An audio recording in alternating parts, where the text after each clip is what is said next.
If you want to go fast, go alone. If you want to go far, go together. African proverb. Welcome everyone in a new episode of the MLK Abilities podcast. Appreciate you being here. I was late from a week. Apologize for that. It just has been hectic for the last I would say 3 weeks, where even more, where I had to prepare the Western Canada OCR Open. And today we're going to deep dive through the experience as a race director, but also racers and volunteers, to go back to that experience, that activity that happens a few days ago now, and which I'm so grateful for the whole event. Before we jump in, please share, comment, and subscribe, and follow us on social media, so it helps to push the podcast through all the platforms, depending where you are looking, you are listening to me. Leave a review, leave a comment, leave a like, so we can just expand the community. It can share more advice through the channel. It still needs to grow more and more. It takes time. The algorithm is a tough one to understand and work with. So your help is much appreciated. The more we share, the more people listen to us and do all these steps. So thank you for being here. And let's deep dive into that experience. So basically what happened. So the Western Canada OCR Open is an obstacle course race, which I really wanted to organize at some point. You know, as you may know, I built Canada's largest obstacle course based in Penticton called Okanagan Warriors Adventure. And today there is more than 46 obstacles, and my goal is to have 75 and plus, if not 100. That would be an amazing achievement. And so in the beginning, you know, I started small with 24 obstacles in the level 1, and I've built it. And I always wanted to organize a kind of unique event just over there. Like, I mean, this is not unique. Like, obstacle course race happens everywhere in the world. You may know about Spartan race already and other kind of races around Europe and in the world. There's plenty of different organizations organizing such events. So nothing really new, but something unique to the facility, the place where it's happening. You know, Penticton is based in Canada's desert, and we have amazing weather all year long. That's why also I decided to live here for these reasons. And I wanted to offer a unique annual events for the communities, for the valley here in the Okanagan. And I didn't know where to start with. I don't know how it works. I've never did that. You know, I'm used to lead people through maybe, 8 to 20 people per session. But now it was another kind of event where actually last week we only had 200 people overall, mixed with, volunteers and racers. So it was another it was another level of organization and event. My goal initially was to have 500 people. I maybe dreamt too big, but I'm actually glad we started with 200 people, because I can tell you what, it's a lot of management. It's a lot of people to manage, between volunteers, between racers, to make sure everybody is happy, have their questions answered. Everything is organized. And that was quite the event. And I'm glad we started slow and small. I mean, slow, I wouldn't say it's slow, because it was hectic. It was fast. And I was a bit frustrated to myself because I didn't plan or prepare enough prior to the event. I took it too easy, thinking like, yeah, that's going to be fine. And the week before, when it was time to organize and prepare the actual trails and put all the flaggings, I was like, geez, I just have 4 days, like a week. And as soon as I started, it took me so much time to prepare the land, to cut bushes, to cut the grass, to place markers, to do and redo the layouts, to run kilometers and kilometers to make sure I do it, I place it, I redo it to make sure people are going to see it, to put myself in the eyes of a racer that doesn't know the trail. And then I had to make it tested by others to see if it works.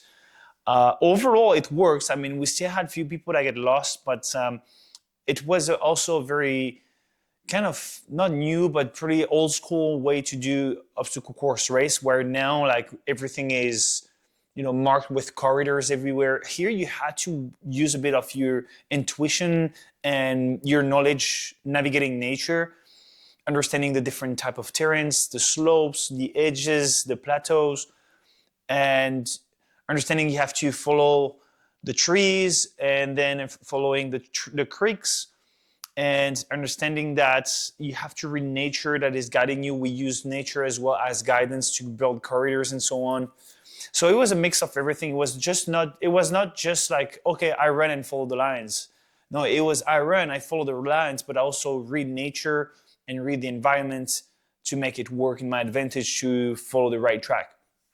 And to be honest, the terrain we race is very fun. Like, people had a lot of fun. They say that the scenic views and environment was great. The wild horses all around, the different type of plateaus where it was cooler, where it was hotter, where you were under trees, when it was up, down, flat, through bushes, through trees, and sometimes crossing creeks. People loved it. But to prepare that race was also like quite the challenge, because you had to be sure that it's properly well marked, it's not dangerous, but also because we had a certain amount of space, we had to make it fit different loops. So how it works is the obstacle course itself is very centralized, and we had to create loops to make people go, hit a portion of the obstacle course, do another loop and hit the course again, and so on, and as many times as we could. And I think we had between 7 to 8 loops per race, which was mostly the 10 kilometers and the 5 kilometer. And that was tough because some of them, especially down there, like in the hills, it was very close to one to another. And I think some people get lost or took the wrong way, which could interfere. And again, that was the first time for us and for me. Next time we were so much better prepared. Like, I already learned so much through the process, and we know exactly what to do and not to do for next year event. Especially with the marking things, creating corridors, investing in more flagging tape. We did with what we had, and it was a lot of adapt and overcome during the event itself. As soon as we had a feedback of racers or getting lost, I decided to run with the guys, the volunteers that thankfully again were there, to put right flaggings, or maybe the other thing is, like, it's a very well place where we have water horses. And even though I prepared the course like days before and did a checkup every morning, like at 4 a.m. I was out running already everywhere, making sure everything is in place. The wild horses don't care, and they break the flagging. And we figure it out. I figured out afterward, or during that, the horses sometimes broke the patterns, broke the path, the corridors, which didn't help racers to find their way. So I already apologized to all the racers that had lost, and I'm sorry about that, but we had to do with what we had, and the horses were, even though they were beautiful, like, were somehow breaking things. And it's still like kilometers of trails to cover. So it's not really doable when you start with a small team. And when I say a team, it's maybe 2-3 people to cover like maybe 20 kilometers overall throughout the weekend. But again, no excuse. We adapt and overcome. We exactly know what to do next year or not. We know where to check, what to make sure is in place or not. But that was quite the experience overall. And, I wish it was better done, but we did with what we got at the moment. And overall, you know what? It was a great experience. People had a blast, even though some people get lost, which is part of the race. I did plenty of obstacle course race, and sometimes you get lost. You're not sure, or you follow the wrong person, or you follow the wrong flag, or you just new to it, or not just new to it, but new to the race itself, the venue, and you have to learn. And it takes several times sometimes to figure out how it works. And, we had some people very frustrating on 10 kilometers, and then at 5K, we already improved, and they had a great and a blast experience. So they want to come back for that reason. And that's great, because we feel that they understand the point of view of the other side of the line, where you're not the racer, but you're the organizer. And that's very well welcome when someone understands the why behind and so on. And even though sometimes it's tough to explain, or maybe people don't expect that, because myself, I always ran before. I just raced. And now I'm on the other side. It's like when I used to be a bouncer, in the night world. You're a bouncer, and you see the world differently. You see the venue differently than if you were a racer. You don't think about all the things that is happening that as a racer you may not see or understand. And this is the same thing in any kind of world, And that's why you have to put yourself in the shoes of others to understand and have maybe empathy, and to maybe make the whole experience for everyone better, by bringing good feedback because you understand. So that was great. I mean, I would redo it, even if though sometimes I was like, why am I doing this? It won't work, or what if people get lost? What are they going to say or think? And all this thoughts comes to you through your mind, and you're like, I really hope it reached the expectations of the racers and organizers as well, which are going to work with you and going to be impacted, and the reputation that is built behind this is huge. But I'm so glad we were talking with different volunteers. We were so like, not surprised, but we welcomed so many people that had a great energy and the smile and wanting to help and give feedback, and everybody was smiling, was happy. It looks like we brought back something in Western Canada, or even in Canada, something that was needed, was different. And I'm so glad and grateful that we are the one that provide it. And hopefully they're gonna inspire others to offer the same type of activities elsewhere in the country, or maybe on the continent. So again, that was great. And when I go back to it, preparing all the flaggings and preparing the water and preparing like the volunteers, because you have volunteers and they volunteered, like they maybe not be available through the whole weekend, so you have to place them, switch them. Communication aspect is a key for sure, but also a challenge. We didn't have enough radios. For next time, we're going to have more, for an example. But to making sure that everybody's happy at their spots, even though it's not the best thing to do, we need people through these events to make it work. If we don't have the volunteers behind it, because especially as a small business and as a first year, the incomes is not huge, if not huge at all. And it's a lot of investment for the future year. You have to find the medics, the photograph, you have to get the water, you have to find sponsors, you have to find, and when they don't trust you much in the beginning because you're new, it's tough. But we got to start somewhere. I don't take it as excuses, of course, but it's a lot of things we don't think. Most people say, oh, it's going to be easy and so on, but it's actually not. Put yourself in the shoes of the sponsor. Why would they trust you and give you money to make it a success, and to make sure they have what they want behind, visibility and so on. So thanks to FitSet Obstacles, that was one of the biggest sponsors with Visit Penticton that helped out for the advertising as well. But thanks to them, we can make it through, especially the volunteers.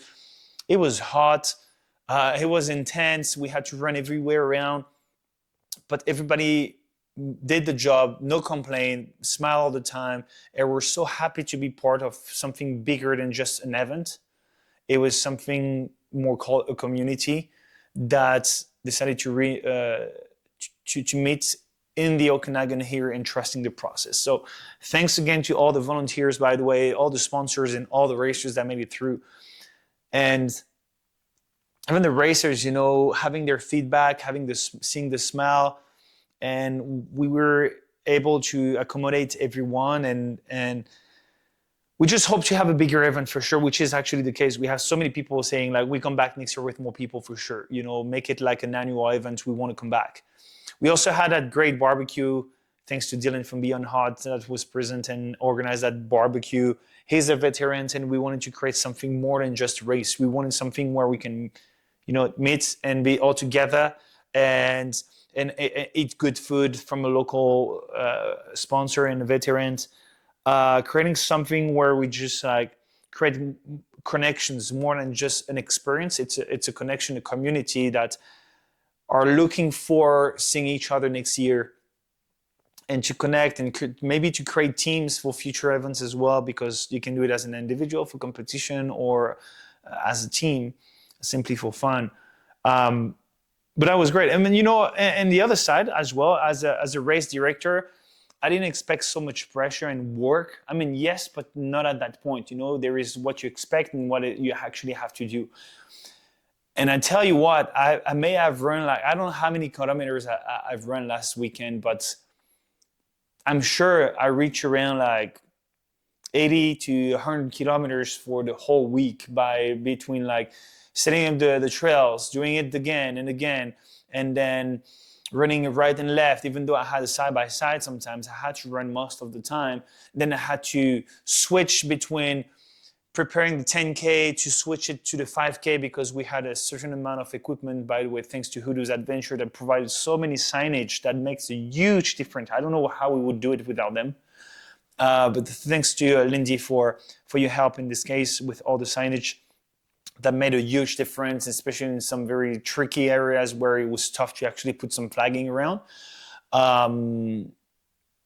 So yeah, it was quite the organization and thing, and I'm glad I could trust 100% all the volunteers to keep going through the events while I was out there taking signage, replacing them elsewhere for the 5K, and then from the 5K to the 400 meters, and then from her 400 meters to the kids race, and so on and so on. So I think it went very well overall, and we already want to do another type of challenge next year. I won't say much in case, I don't want to spoil, but we're going to have another type of race for next year, another type of challenge. We're still going to have something available for everyone, but we want to do something very special as well, and you'll see what it is about. But we want to offer something different a bit every year so people can challenge themselves differently. And then I still have to build more obstacles, but it will take a bit of time for that. But I think people also appreciated the fact that you hit the obstacles in a different order, depending on the layouts. And that still makes it different. It's not the same loop all the time, all the weekend, or... No, it's different ways to, it's the opposite way. It's the opposite way to attack obstacles as well. So that was great. And everything worked out so well. And I'm so grateful. So also, you have to run everywhere and making sure water comes in time or we don't run out of things. The result, we made it to time, everyone. So if you want to see the result, they're on the website, on the Western Canada OCR Open page on OkanaganWars.ca. You can see all the results, and we wanted to have something where people actually have their time. And I started with scratch. I was like, how can I make sure I can have the time of everyone from start to finish line? And so we decided I find a way that I took my laptop off grid over there with an electric generator, plug the laptop in a TV, find a software offline that works with the timer with hours, minutes, seconds, and milliseconds.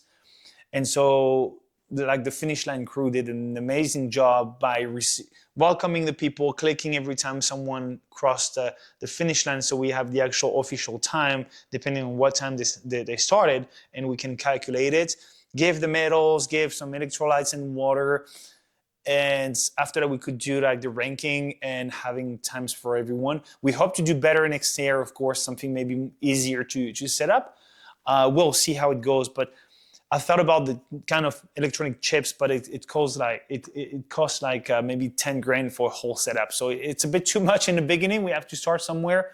As I say, the incomes were there, but not huge.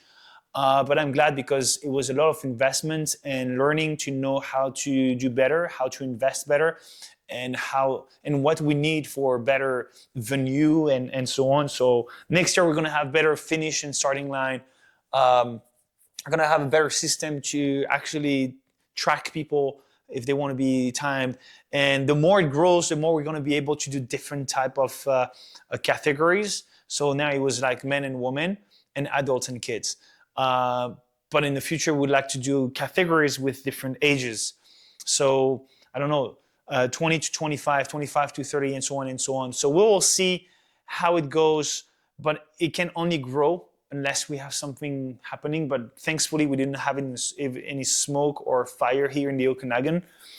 We had a bit of smoke the second day, but very, very light from Fraser Valley. But we were blessed. Like the temperature were not too hot, even though the first day was harder than we expected. But the second day was way cooler, and we had the kids. The kids at the end was such a great race, and I'm glad we did it because we can see. Basically, it's about the kids. You know, we want to not just offer some fun for adults, but an opportunity for kids to thrive and to use their full potential, to grow like this, to understand the reason of why fitness is important in life and how fun it can be when you can use your whole body, and especially when you can share the experience with a parent, because we were allowed parents to run with the kids through the course. So we're glad we made this. And being able to time them as well, thanks to all the volunteers that decided at the end to jump in it for the kids. That was awesome. That was great to see, and such a great energy. I'm so grateful. Hey, quick break. I hope you enjoyed the show. I just wanted to let you know, guys, we're super grateful for your support and listening to us. If you want to help us to maybe enhance the quality of the podcast, to spread the word to more people so we can have maybe other invitees on the podcast, I invite you right now to subscribe and share the podcast, and also leave a review to help the algorithm to help and push the channel. As well, if you want to support us in a different way, you can also buy our merch. Our merch is available. I just put the link below, and you can just, represent MLK abilities to community and support us at the same time. So I hope you enjoyed the show, and let's get back to it. So aside of that, it was quite the experience. We actually hope to have more volunteers, because the more volunteers, the easier it is for everyone. You can switch positions, you can make sure everybody has a proper rest and eat.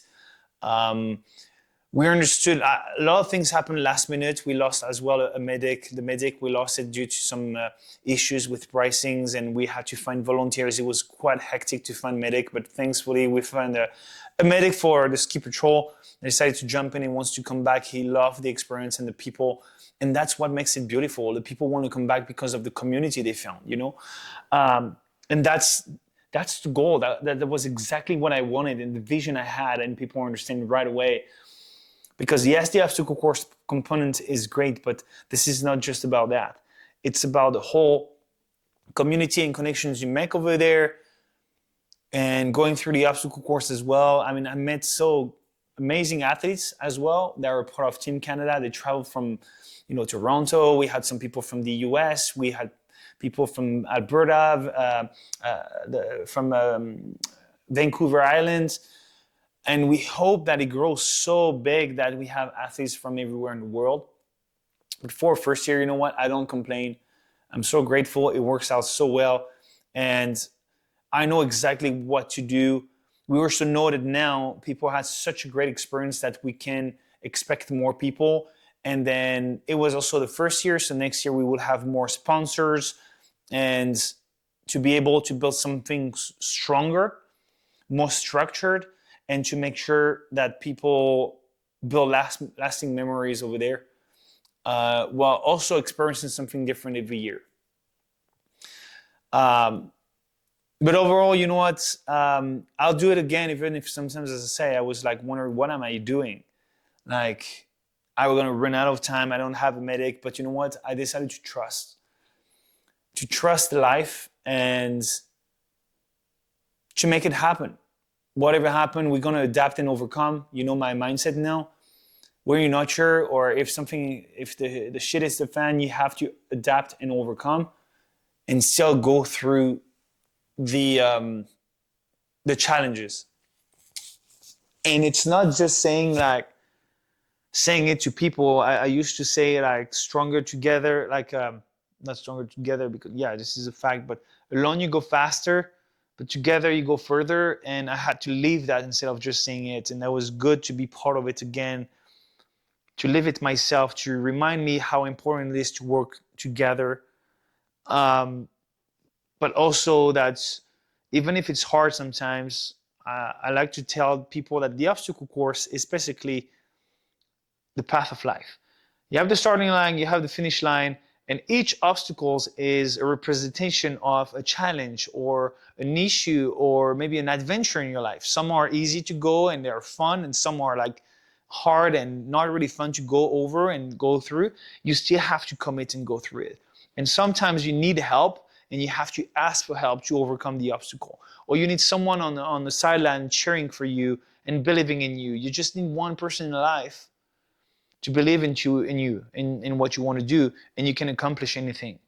Find these people, find this community, share your ideas in a way that you need help, and ask for help so they can help you out to make it true, to make it a reality. And it happens exactly to me. I was like, I'm gonna lead it. In the beginning, I thought it would just be me and Tom. And I understood, like, no, I need ambassadors, I need volunteers, I need people that believe into the project. And we had so many people jumping on board, wanting to help to make this event come true. And that is giving you so much boost and positive energy to make it through. And it's not about you after that. It's about the community, it's about the people. It's not just an individual desire. It's about making something great for people, to the point where they want to come back, learn from it, and experience something unique as well. They can share to others. And that is so exciting that you want everyone that you know being part of it, from the sideline as a volunteer, from on the course as a racer, because we all need each other. It doesn't work out without the racers, and it doesn't work out without the volunteers. And that's what makes it even more beautiful. So that's why I wanted to redo it again. This is a kind of positive and healthy dopamine that is created from that, because you put the work on it, but also the racers feel they are part of something they're committed into, and they brought something so valuable that even for the racers, it's such a great event to attend again and again, and to share with others. So again, a big thanks to everyone. There is no point I could repeat myself all the time. So much gratitude I have to share. But if you want to join as a volunteer, as a sponsor, as a racer, contact me directly or visit okanaganwarriors.ca. The next year race is going to be July 3rd and 4th, 2024 at Okanagan Warriors Adventure. And we need racers, volunteers, sponsors to make the event being bigger and better.